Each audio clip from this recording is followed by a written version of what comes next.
You guys are live.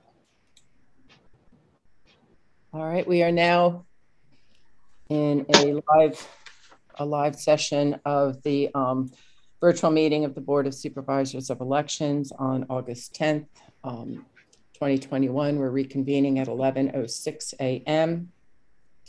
We've just had a closed session of the Board of Supervisors of Elections in which we revoked the certificate of candidacy of Marianne Arnett based on City Code 4.44.020C.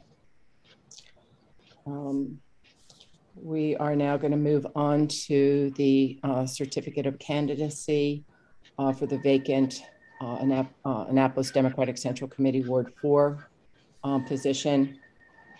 Kimberly Mosley Golder has submitted her certificate of candidacy. And have you reviewed it, Brianna? I have. I've got it up here too. Computer.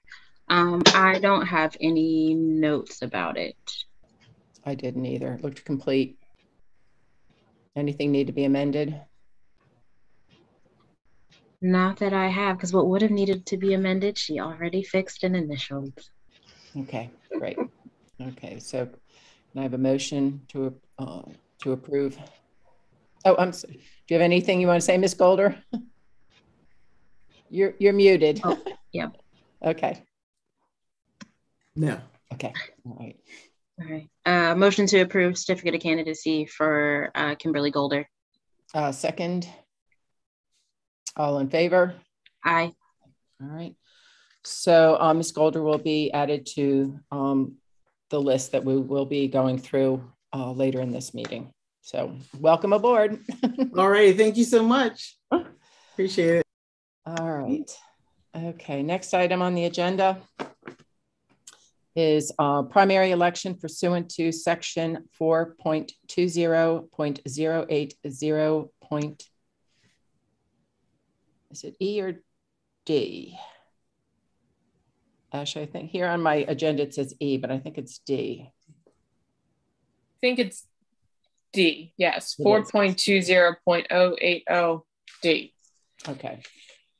So I'm going to read that into the record so that everyone is on the same page. Okay, so this is in regards to the conduct of primary elections. If there are no contested nominations for any public office and no contested elections to any party office of the parties required to nominate candidates at a primary election, the primary election shall not be held. The candidates shall be deemed nominated or elected as the case may be. If there is no contested nomination for mayor or contested election for a citywide party office, the primary election shall be held only in those wards in which there is a contested nomination for alderman or a contested election for a party office.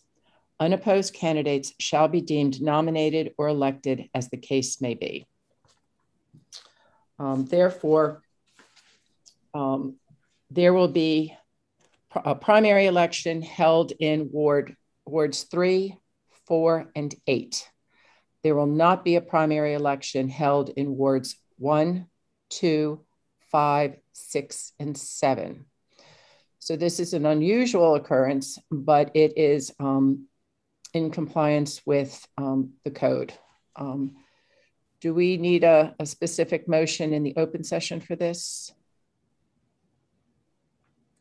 Yeah. No, the code dictates. You're just merely complying with the code. Okay.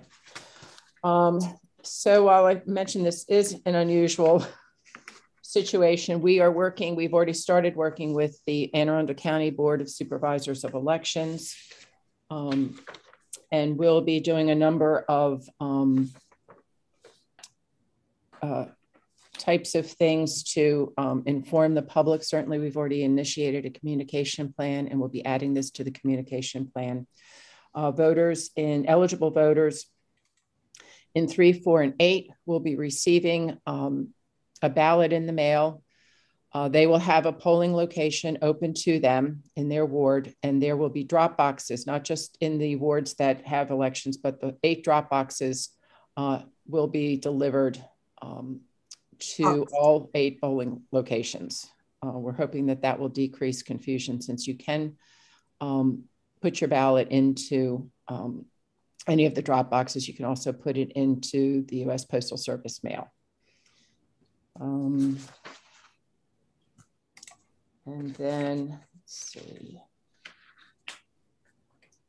We are also,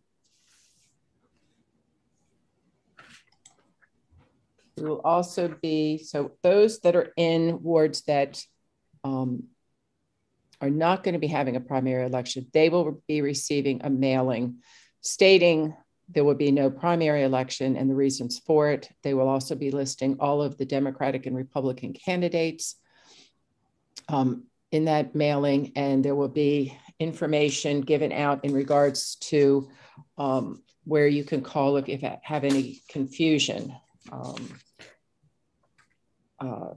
That will be 410-263-7929. So that will be available and will be staffed by Board of Supervisors of Elections staff. That is the number for the elections office. And we will also be sending out information to all of the candidates in regards to how this will be handled.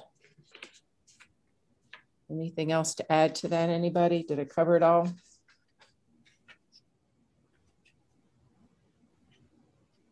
I think I had, let me see. I think I answered the questions as far as drop boxes.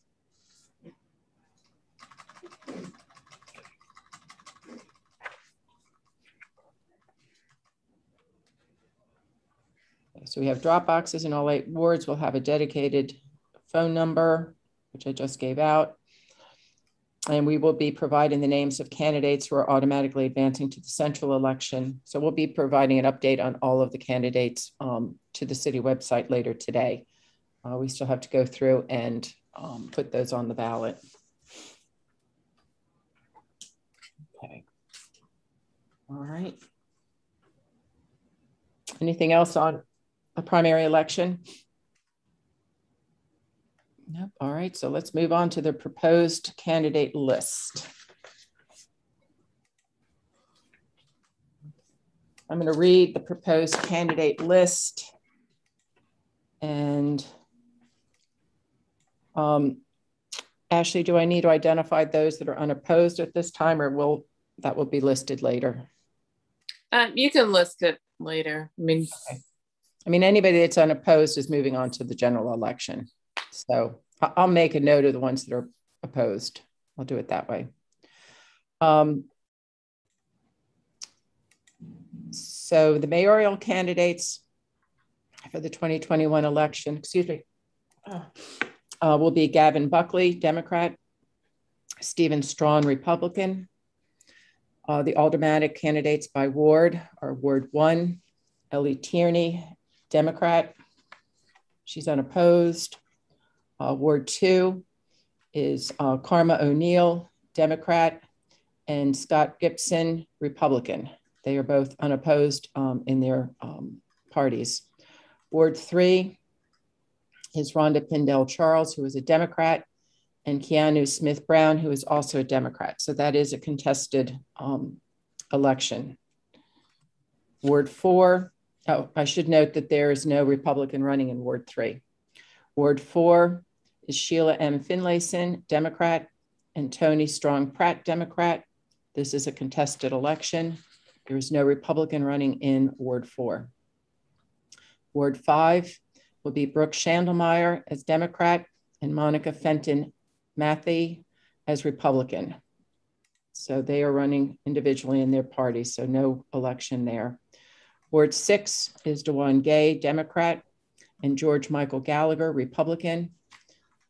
They are each running unopposed, so there'll be no primary election in Ward 6.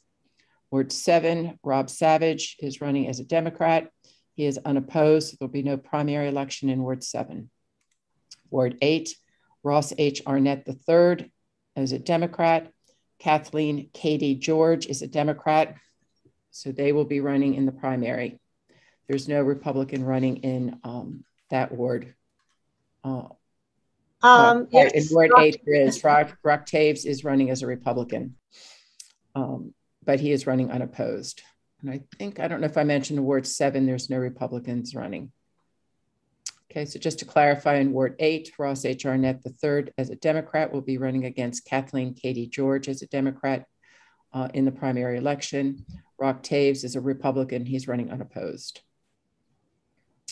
For the Democratic Central Committee,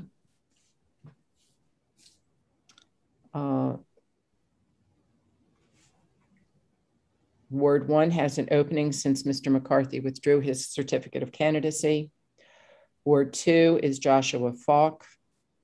Ward 3 is N.T. Sharps II. Ward 4 is Kimberly Mosley Golder. We don't have anyone listed for Ward 5. Ward 6 is Lonnie Moyer. Ward 7 is David Frankel. Ward 5 is Frida K. Wadley. And the at-large is Kurt Riegel. So all of those are running unopposed and will be considered elected. On the Republican Central Committee, excuse me, I got my papers out of sync. The Republican Central Committee, Janet Katz for Ward 1, Mary Beth Ann Chipkovich in Ward 2, Michael Dye, Ward 3, Thomas Edmund Hurd, Ward 5, Christine Cerrone, Ward 6, Stacy Crown, Ward 7, Keisha Petty, Ward 8, Suzanne Duffy at large. They are all running unopposed and are deemed elected. And having read all of those, we need a motion to accept the ballot as been reviewed. Motion to accept the ballot. All in favor? Aye. I guess I should reiterate, I'm making a motion to accept the ballot as just read. Does that work? Does that work, Second. Regina? Regina, is that sufficient? Yes, ma'am. Okay, so I made the motion, you seconded, all in favor? Aye. Aye. All right, so moved. So like I said, we will be posting those names and the clarification in terms of candidacy and who is now elected and who is moving forward to the general election pursuant to the code. All right. And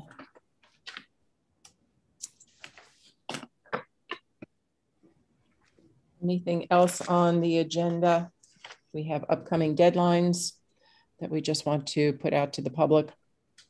Monday, August 16th, 2021 is the deadline for voter registration for the primary.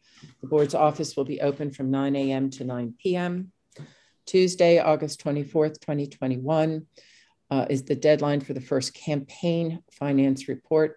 The reporting period is November 6th, 2017 to 8/22/2021.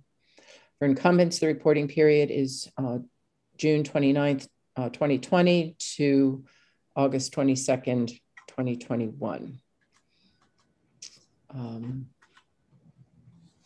I also want to, anybody that's viewing this in the public, encourage you to go to the website for the elections. There are a number of public demonstrations that are coming up that are up at the Anne Arundel County Board of Elections that involve testing and accuracy, reviewing the ballot, reviewing the equipment. And so I really encourage people to exercise your right to attend these public viewings, and they are listed on our website in the election calendar. Most of them are going to be occurring in September and also later in October. So please go to the website and look into those. Any other business? Yeah. That's what I have. Okay. Our next meeting of the Board of Supervisors of Elections is August 19th at 7 p.m. It will be a virtual meeting. As all our meetings are public, this one will also be public. And starting in September, we will be meeting the third Thursday of every month at 7 o'clock, and we'll be meeting in the City Council chambers. Of course, that is open to change based on what's going on in terms of COVID-19.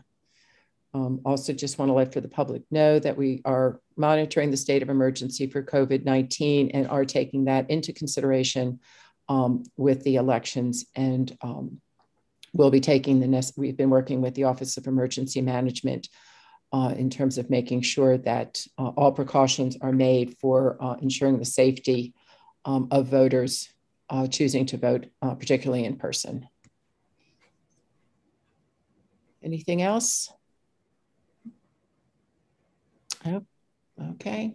We motion to adjourn. Motion to adjourn at 11:22. All right, I second. All in favor?